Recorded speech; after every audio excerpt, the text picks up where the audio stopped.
Hello and welcome back to the Stronghold. I'm the MtG and I'm here today to admit that my prior conversations about Pioneer Masters and the value within that set frankly left a lot to be desired.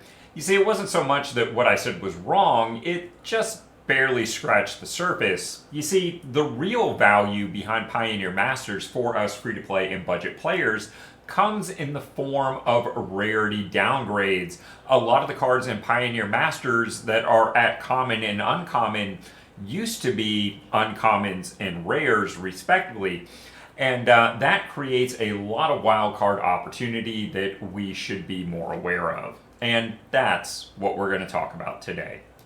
But before we get into all that, take just a moment to like, comment, and subscribe, because that kind of thing really keeps this boat moving. Now, what were we talking about? Oh yeah, right. Alright, so on earlier occasion we talked about a couple of really good tutors available in this set at an uncommon rarity. The first being Open the Armory, that allows you to look for an aura or an equipment. The other being Call the Gatewatch, a 3-mana sorcery, again at uncommon. Search your library for a Planeswalker card, reveal it, and put it into your hand, then shuffle. Both of these cards still fantastic. Absolutely everyone should have one of these for your Brawl collection, if nothing else. We've also had occasion to build some Brawl decks around fantastic uncommons. First off, Goreclaw, and also Annex and Cymede. Both featured. You can find the videos down in the description below if you're looking for those deck lists. But the overwhelming story here is that both of these cards were originally printed, and in Goreclaw's case, on Arena as rares. And boy, oh boy, that is just the tip of the iceberg here as far as downgrade reprints. I mean, honestly, did you know that both of these cards were originally printed at rare? And yes, power creep does happen over time, so maybe today these wouldn't be printed as rares even for the first time, but certainly the fact that these are now playable in Pauper on Arena is a point of interest. Like Dreadbore, 2 mana, destroy target creature, pretty good. Granted, in Pauper we don't really destroy a lot of Planeswalkers, at least not yet. But overall, very interesting, and even more so because Pioneer Masters was only released on Arena. These cards are not legal in traditional Pauper. Weird situation to have. Another great Pauper consideration is the now commonly available MDFC land cycle. And I'll grant you, the blue, black, and red cards are, well, situational at best. But the white Siguri Shelter and the green Kalani Ambush, excuse my pronunciations, I've never been to that plane, both represent absolute staple cards, and if you don't already have playsets on these, I would think about crafting them now that they're commons, as well as if you happen to be a strong Pauper or Brawl player, make sure you've got one of each at the very least. In total, I found something in the neighborhood of 75 downgrades within the Pioneer Masters set, cards that are now printed at lower rarities, and I'll try and be a good YouTuber and put a link down in the doobly-doo, but for now, let's talk about some of the standouts in my mind.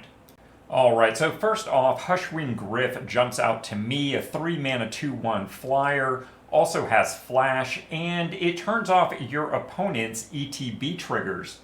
Well, technically it turns off yours too, but hopefully you have built your deck around that fact and you don't have significant ETB triggers. The fact that this has flash and you can basically counter your opponent's ETB triggers on the stack by flashing this in is very impressive, now available as an uncommon. Another situational counterspell is Scatter the Winds for a typical 1 and 2 blue, now as an uncommon instant. This allows you to counter target spell, but also has Awaken 3 for 4 and 2 blue. And for those that aren't aware, this kind of gives you a late game potential win con, particularly in a low creature control style deck. Awaken 3 allows you to cast this Scatter the Winds for its alternative cost, and in addition to countering the spell, you animate one of your existing lands and put 3 1/1 counters on it. Not a bad creature for a counter spell. In a very similar vein, the 3 mana Ruinous Path sorcery, now at uncommon, allows you to spot removal either a target creature or planeswalker with the added option of Awaken 4 for 5 and 2 black mana. Again, not a bad creature to get from a removal spell. Continuing in black with rares that are now uncommon, Night Howler, a 3 mana 0/0 creature that gets +X/+X for the total number of creatures in your graveyard. This can also be bestowed for 2 and 2 black, in which case it grants its +X/+X to whatever creature it's enchanting, and when that creature eventually dies, it stays on the battlefield as its own creature. A little bit of built-in card advantage there, and a nice thing, even if your opponent removes your graveyard and kills the creature that it was on, this will still hang around as a 1/1 because that creature is now in your yard. But we'll wrap up black with what I think is the strongest overall downgrade, the Abhorrent Overlord. 7 mana is quite a bit for a 6/6 flying demon, but this is a finisher in its own right and was well deserving for its former rare status. Whether you're looking to play Mono Black Devotion or maybe port your Mono Black Demons deck into Eternal formats and replace or upgrade some of your filler cards while doing so, Abhorrent Overlord is for you. When it enters, you create a number of 1/1 Black Harpy creature tokens with flying equal to your devotion to black, but be aware at the beginning of each of your upkeeps you must sacrifice a creature. This card should make a fast end to your opponent. Moving on to red, Ash Zealot, a 2 mana 2/2 with 2 relevant keyword abilities, those being First Strike and Haste, is a wonderful example of a rare downgraded to uncommon for Pioneer Masters. Do be aware whenever a player casts a spell from a graveyard, Ash Zealot deals 3 damage to that player. And while that can affect you, you know you were putting that in your deck, and hopefully you have built your deck accordingly, and this will only punish your opponent. And speaking of punishing your opponent, Dragonstyle Twins, a 5 mana 3/3 with double strike and prowess, is a fantastic way of doing it.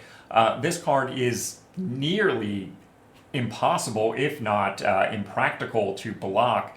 The combination of prowess and double strike means you're almost certainly going to lose combat if you're on the opposite side of the battlefield. As we move into green, we've got one for the standard players. That's right, you can now craft your Audacities for only a common wild card, and that's good for pretty much everybody.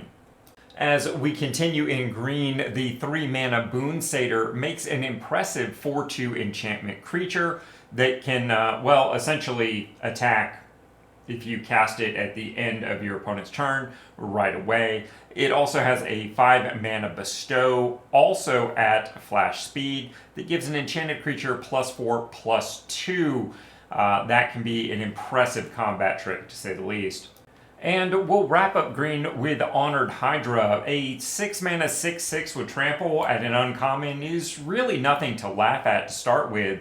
But the fact that you have an Embalm for 4, and for those that maybe aren't familiar, that means you can pay 4 mana to put a token copy of this onto the battlefield.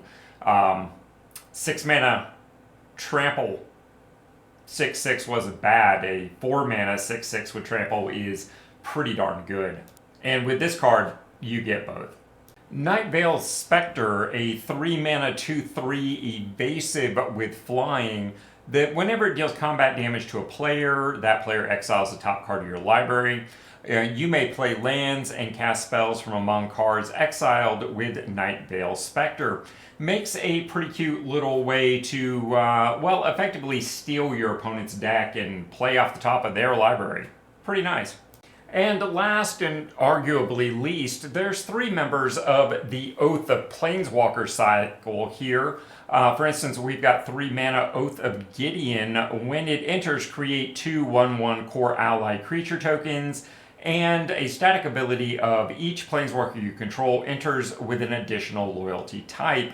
Jace and Liliana also showed up to retake their oaths, this time at uncommon.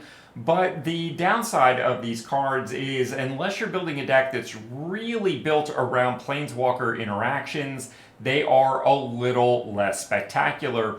And let's be honest, most of us playing as free-to-play budget players on Arena, we don't have a huge amount of Planeswalkers unless you have specifically invested in doing so. That is just the economic nature of mythic rare Planeswalker cards.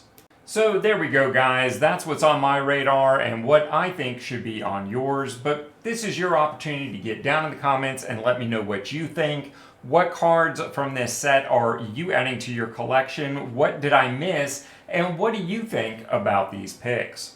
And before we go, while every member of this community is important to me, I just wanted to take a moment and give a shout out to those patrons providing financial support and keeping the Stronghold from being a complete financial black hole.